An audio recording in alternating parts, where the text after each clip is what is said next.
Ravi de vous retrouver pour ce nouveau numéro d'Emprise Directe. On va parler aujourd'hui de sécurité, on va parler aussi de cette relation entre sécurité et le SNB, les agences bancaires évidemment et les collaborateurs.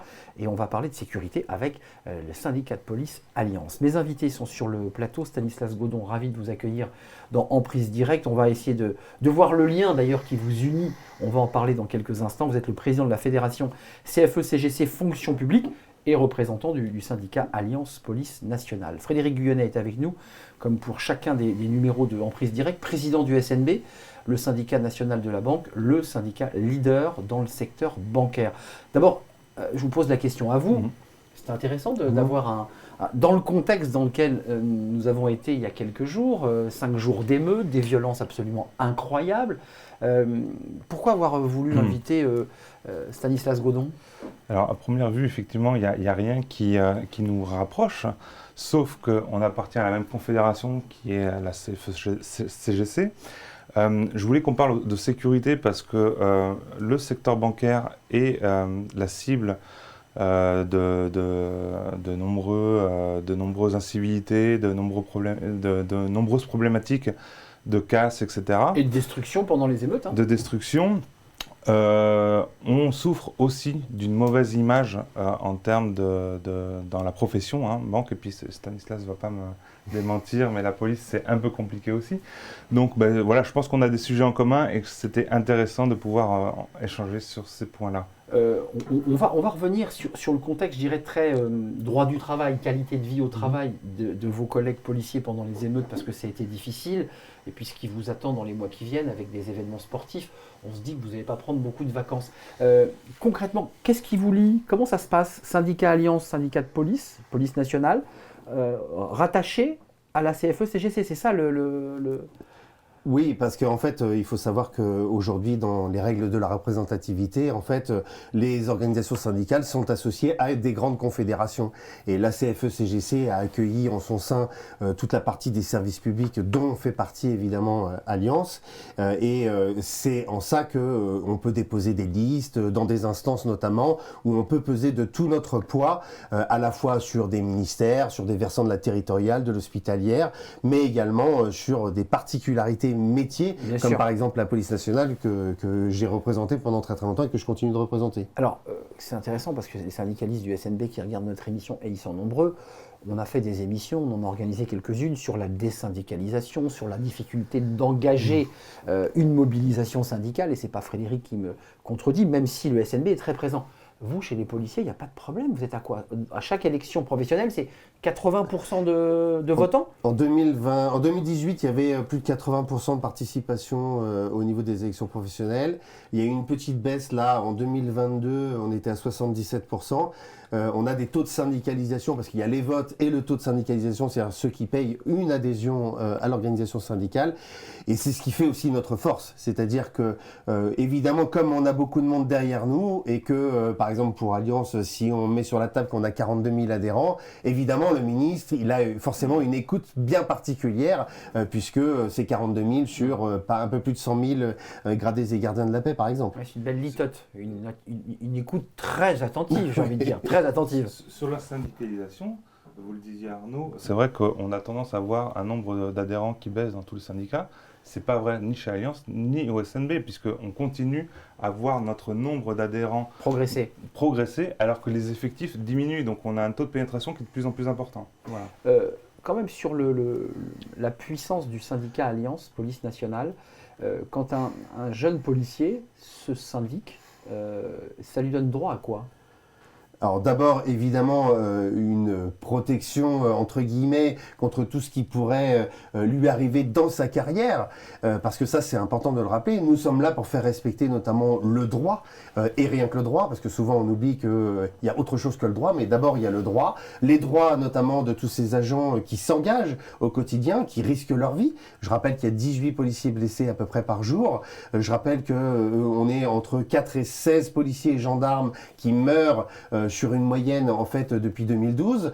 Donc c'est un métier à risque, c'est un métier que l'on défend y compris lorsque par exemple son statut spécial est attaqué. Ça a été le cas par exemple pendant la réforme des retraites, parce que comment aller expliquer à nos collègues que vous allez travailler plus longtemps, vous allez courir après les bandits pendant au-delà de 57 ans. Donc il y a un moment, il faut être quand même raisonnable. Ce sont des métiers à risque bien particuliers, et on pourrait parler de tous les autres dans la fonction publique. Il n'y a pas que la police qui est en crise, il y a dans la crise hospitalière que tout le monde connaît, notamment au quotidien. Et je salue d'ailleurs mes collègues infirmiers, aides-soignants, à qui on a dit ce sera 2 ans de plus. Oui, enfin aujourd'hui, il faut savoir qu'il y a des infirmiers aides-soignants qui rentrent dans la fonction hospitalière et qui décrochent au bout de quelques années. Il y a 2 questions, et ça c'est intéressant parce que là on va pouvoir faire une passerelle aussi avec le secteur bancaire qui peine à recruter, qui a un vrai problème de recrutement. 2 secteurs qui peinent à recruter des talents. Oui. Est-ce que vous le confirmez? Est-ce que du côté police, vous dites on a une dégradation de notre image et de fait, on n'a pas cette espèce d'engagement pour vraiment engager du recrutement? Alors c'est très particulier la police nationale parce que il y a une baisse de l'attractivité, mais qui est plutôt liée à la difficulté du métier et le fait que souvent on est un peu seul au monde quand on est policier. Et notamment lorsqu'on se retrouve dans la tourmente, dans des accusations. Il y a un grand dossier que nous on porte auprès du ministre de la fonction publique, c'est la protection fonctionnelle. C'est comment la fonction publique protège ses agents lorsqu'ils sont accusés. Une aide juridique. Alors, donc. Exactement, Eh oui. Exactement. Parce que ça c'est tout aussi important de ne pas être seul. Et c'est valable pour la police, ça peut être valable aussi dans le corps enseignant. C'est valable également dans tout... par exemple à la justice, même la justice d'ailleurs, faut pas pour les élus l'oublier, politiques, qui d'ailleurs est en crise, puisque je rappelle que les greffiers manifestent depuis des jours pour leurs conditions de salaire et de travail. Donc oui, le métier de policier, il y a une baisse d'attractivité. On a passé le cap de l'après-attentat de 2015, rappelez-vous, il y avait plus de 30 000 personnes qui candidataient pour des recrutements à peu près à 2 ou 3 000. Il faut aussi combler tout ce qui s'est fait auparavant, où on a supprimé des fonctionnaires, notamment dans la police nationale. Et là, on en manque. Et bien sûr qu'on en manque. Je rappelle, merci de l'avoir rappelé, que d'abord, il y a des événements d'actualité. Il y a eu les gilets jaunes, il y a les émeutes, il y a le travail au quotidien, parce qu'on l'oublie. Mais tout ceci se rajoute au travail du quotidien, où on nous met des priorités tous les jours. Les violences intrafamiliales, les stupes. On va avoir bientôt la Coupe du Monde. On a les JO 2024, qui ne va pas être une simple affaire quand même, en 2024. Je rappelle qu'il y a une cérémonie d'ouverture qui va être très très compliquée à organiser et qu'on nous a dit pas de congé direct. Voilà. C'est intéressant, l'attractivité. Là, on entend sur des arguments extrêmement précis côté police, côté secteur bancaire. Alors côté secteur bancaire, on souffre, ce que je disais tout à l'heure, on souffre d'une mauvaise image. On voit le banquier capitaliste, on voit le banquier qui n'est pas bienveillant avec ses clients, etc. Je pense qu'il y a une mauvaise image et il faut qu'on fasse plus de pédagogie. Alors c'est vrai qu'on a des salaires qui, même si on travaille dans la banque, on n'a pas des super salaires qui sont en dessous de la moyenne nationale des salaires. Donc tout ça, ça compte. Et aujourd'hui, un jeune diplômé, il n'a pas forcément envie de venir travailler dans la banque par méconnaissance, je pense, j'ai même envie de dire, du métier. Il n'a pas envie de faire carrière dans la banque, parce qu'il y a une trentaine d'années, certains entraient dans la banque, parfois d'ailleurs à petit niveau, puis pouvaient progresser de l'intérieur. C'est plus le cas aujourd'hui, parce que les jeunes aujourd'hui d'ailleurs se disent, moi je fais 3-4 ans ici, puis je m'en vais. Il y a aussi ça qui pèse, on ne fait pas carrière dans la banque. Côté police, et vous qui suivez aussi, il y a des commissions de discipline, vous êtes aussi impliqués sur tous ces sujets, les syndicats. Bien sûr. Ils vous disent quoi les jeunes?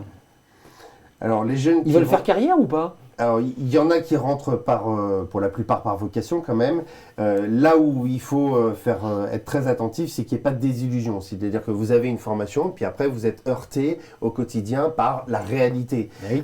C'est vrai qu'on parle souvent d'image. Alors nous, c'est un peu en dents de scie parce que après les attentats où on est à 80% de satisfaction, arrive la période des gilets jaunes où nous, on a fait que le job simplement du maintien de l'ordre, où on a eu juste 3000 blessés au passage pendant la période des gilets jaunes. Et puis la popularité, entre guillemets, elle redescend. Et puis après, elle repart, puisqu'on est de nouveau à 71% de satisfaction ou d'avis favorable sur la police nationale. Alors là aussi, je rejoins ce qu'a dit Frédéric sur la communication. C'est-à-dire montrer que le métier n'est pas qu'un atelier répressif. C'est aussi de l'assistance, du porter secours, d'intervenir sur des accidents pour éviter qu'il y ait de nouveau des blessés. C'est de veiller à ce que dans le cadre des violences intrafamiliales, il y ait une assistance, une aide notamment à ces femmes, je rappelle, qui meurent sous les coups de leurs conjoints parfois.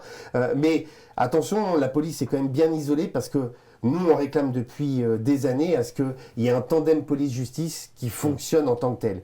Et croyez-moi, ce tandem-là, il est compliqué à mettre en œuvre, il marche pas bien. D'ailleurs, en enquête de satisfaction, c'est intéressant de le savoir, moins d'un Français sur deux fait confiance en la justice. Moi, je trouve que cette statistique, ce sondage-là, il fait plutôt peur et il mérite à ce qu'on y prête fortement attention. Alors, il y a eu, je dirais, les états généraux de la justice avec des annonces. Nous, on demande à avoir, par exemple, une simplification de la procédure pénale pour être plus efficace, parce que, vous l'entendez, à chaque fois qu'il y a un truc médiatique qui sort, c'est bon alors, mais c'est lent, comment ça se fait qu'on n'a pas interpellé les voleurs, les délinquants, les assassins? Ben oui, mais une enquête, c'est pas le temps médiatique. Puis on entend aussi des policiers, de vos collègues, qui disent « mais moi j'ai arrêté des gens ».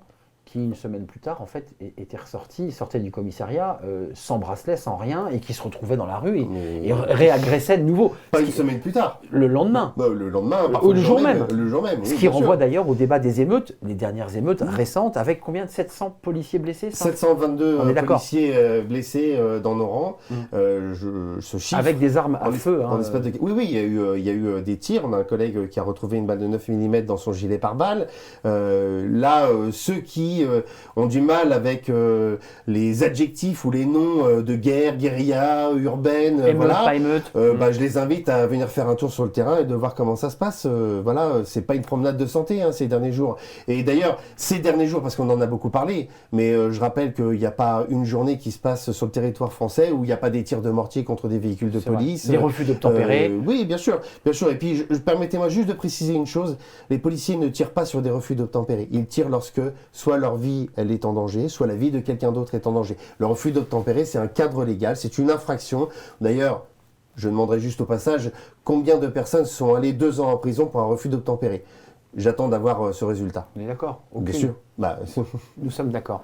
Frédéric Guenet, un dernier mot. C'est aussi important symboliquement par rapport à l'émission en prise directe d'ouvrir aussi sur, je dirais, d'aller au-delà des simples sujets bancaires. C'est intéressant cette émission. On voit qu'il y a des passerelles, on voit qu'il y a des éléments communs aussi dans vos difficultés. Alors nous, on n'en est pas effectivement à avoir des salariés. Il n'y a pas de balle de 9 mm qui traverse les gilets par balle. Mais il y a des agressions. 10 000 incivilités par an sur les employés de banque. On a eu l'année dernière une employée de banque qui a reçu quand même des coups de couteau. C'est exact. Voilà, donc avec des RPS, enfin des risques psychosociaux et des chiffres alarmants de salariés selon vos enquêtes. Et malheureusement, ça va en montant. Et quand vous voyez, alors Stanislas en a parlé, il y a eu les gilets jaunes, il y a eu les manifestations contre la réforme des retraites. Avec les Black Blocs, je vous rappelle, qui étaient en marge des manifestations. Et qui détruisaient les banques. Il y a eu maintenant les émeutes, et à chaque fois, une des cibles principales de ces casseurs, c'est les agences bancaires. On a eu 700 agences bancaires détruites là. Là, dans le cadre des émeutes. Des émeutes. 700 agences bancaires détruites avec des DAB. On a vu des DAB où les émeutiers rentraient directement avec des voitures. Enfin, c'est une forme de barbarie absolue. Un dernier mot, Stanislas Godon. Les syndicats de police sont puissants. En tout cas, permettent quand même d'avoir, juste pour boucler, l'écoute plus qu'attentive du ministre. Quand vous vous exprimez, on a le sentiment que vous faites bouger les lignes. Bien sûr, d'abord parce qu'on défend par conviction, on défend aussi par rapport à nos remontées de terrain, et ça c'est important de le rappeler, on n'est pas déconnecté de la réalité. Tous les jours, on a des SMS qui nous arrivent de ce qui se passe sur le terrain, et ça nourrit justement notre argumentaire pour dire qu'à un moment, il faut que ça s'arrête. Quand on parle du respect de l'autorité, parce que c'est important de dire que l'État a perdu son autorité, dans les missions régaliennes. Et aujourd'hui, on est complètement déconnecté. C'est-à-dire que la police, des pompiers, alors les pompiers, ils font pas de la répression, ils sont attaqués. Les 25 000 agressions physiques et verbales dans le monde hospitalier. Enfin, je veux dire, tous ces chiffres-là, vous les additionnez, et puis le secteur bancaire que vient d'évoquer Frédéric, ça dit quand même quelque chose de la société avec cette violence. Les coups et blessures volontaires n'ont pas cessé d'augmenter ces dernières années. Je crois que c'est important que maintenant la société, elle réponde de manière extrêmement ferme et qu'on arrête la politique de l'excuse, de l'alternative. Et c'est pas parce qu'il n'y a pas de place en prison, je suis désolé. Oui. Mais il en manque 40 000. Nous, on a fait une étude. Pour être à peu près juste au même niveau que le Royaume-Uni, il en faut 40 000. Là, aujourd'hui, on est dans des programmations plutôt de l'ordre de 15 000. Je ne sais pas quand est-ce que le premier pavé va être mis pour construire. Ça fait des années qu'on en parle. Hein. Je rappelle que les centres éducatifs fermés pour mineurs, il y en a juste pas loin de 50. Il n'y en a même pas un par département. Donc, vous voyez, on a laissé un appauvrissement de l'appareil, je parlais tout à l'heure de la chaîne pénale et de l'appareil justice, voilà, qu'il faut dire, l'appareil justice, il est tout aussi malade. C'est-à-dire qu'il en pâtit. Et en pire, c'est que du coup, on pointe du doigt les acteurs, alors que les acteurs sont victimes eux-mêmes du système. Et s'en plaignent, les acteurs de la justice se plaignent des mauvaises conditions de travail, et comme les policiers se plaignent des locaux parfois vétustes, on a vu des vidéos absolument incroyables. Merci messieurs d'être venus nous rendre visite. Merci à vous Frédéric Guyanet, président du SNB, le syndicat national de la banque. Et merci à Stanislas Godon. C'est un vrai plaisir, président de la fédération CFE-CGC Fonction publique, mais représentant Alliance Police Nationale. Je n'oublie pas ma première maison. Vous n'oubliez pas votre première maison, évidemment. Merci à vous. Merci pour toutes vos réactions, vos messages sur nos réseaux sociaux. Et puis continuez à être dynamique et nous faire partager votre point de vue sur nos émissions. Je vous dis à très très bientôt.